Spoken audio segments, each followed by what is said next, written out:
Logy of money इतना ही भव्य था। ऐसा माना जाता था कि पर्वत श्रृंखलाओं के उठने से पृथ्वी की हवाएं इतनी बदल गई होंगी कि जलवायु बदल गई होगी। दूसरों ने इस विचार का समर्थन किया कि बर्फ एक प्राकृतिक अवस्था थी जो बड़े पैमाने पर ज्वालामुखीय विस्फोटों से बाधित हुई, जिसने हमें गर्म कर दिया। लेकिन इनमें से कोई भी सिद्धांत हिमयुग के चक्र के लिए जिम्मेदार नहीं हो सकता था। पर्वत श्रृंखलाओं का विकास या कुछ बड़े ज्वालामुखी एक हिमयुग की व्याख्या कर सकते हैं।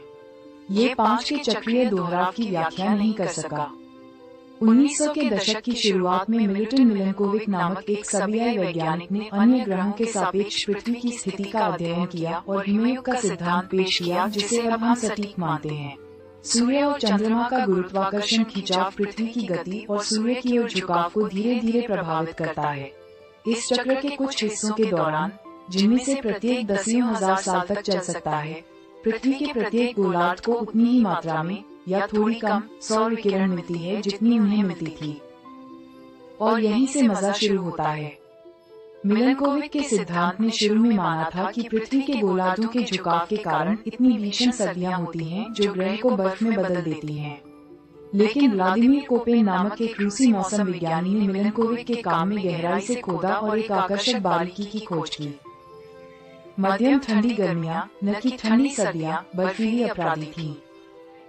ये तब शुरू होता है जब गर्मी कभी भी इतनी गर्म नहीं होती कि पिछली सर्दियों की बर्फ पिघल सके।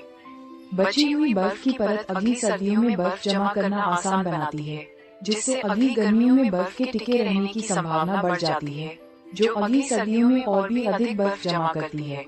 बारहमासी बर्फ सूर्य की अधिक किरणों को दर्शाती है, जिससे ठंडक बढ़ती है, जिससे और अधिक बर्फबारी होती है, और इसी तरह कुछ 100 वर्षों के भीतर एक मौसमी स्नोपैक एक महाद्वीपीय बर्फ की चादर में बदल जाता है और आप दौड़ के लिए तैयार हो जाते हैं। वही चीज उल्टे क्रम में होती है, एक कक्षीय झुकाव अधिक होने देता है।